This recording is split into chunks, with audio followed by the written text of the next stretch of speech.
Good morning class 12। हम पढ़ रहे थे भाई बहन बंग महला यानी राजेंद्र बाला घोष का लिखा हुआ एक प्रसिद्ध कहानी है। हम आप लोग को यहाँ तक पढ़ा दिया था कि श्री राम जो हरिराम और सुंदर देई का बड़े भाई हैं, उस हरिराम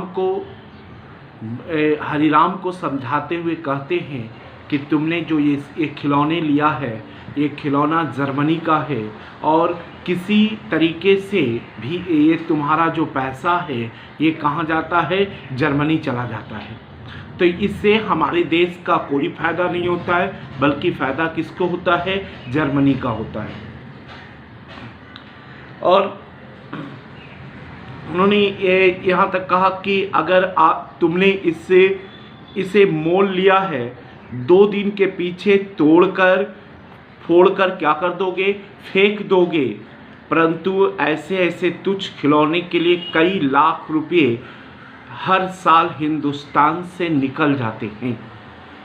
इसी तरह सुई, डोरा, कंघी, दिया सलाई इत्यादि छोटी चीज़ों को लिए भी कितने रुपए दूर देश वाले को दे दिया जाता है।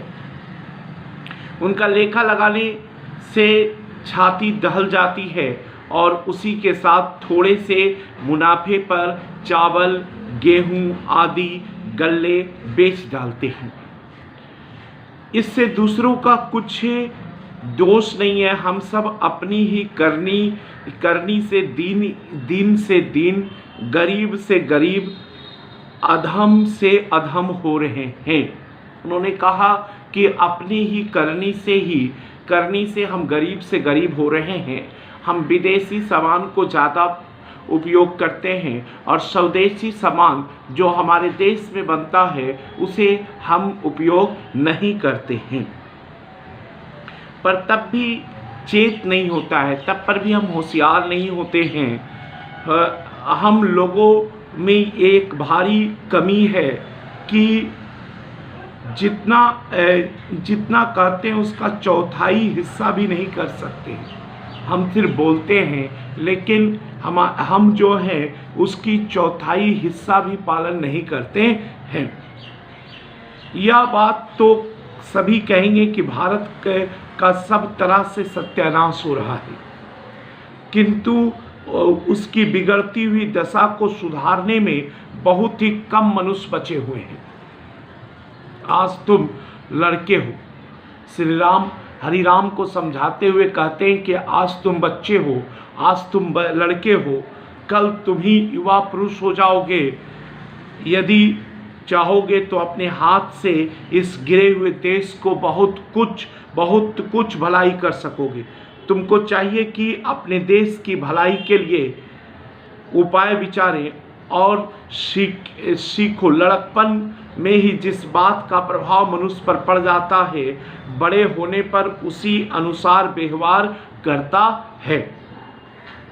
यदि तुम अभी से देसी चीज़ों के काम में लाओगे तो मैं स्वदेश बनी हुई कोई उत्तम चीज़ तुम्हें इनाम दूंगा। अगर तुम देसी चीज़ों को अभी से काम में लाओगे तो स्वदेश की वस्तु हम तुझे क्या करेंगे, इनाम के रूप में हम देंगे।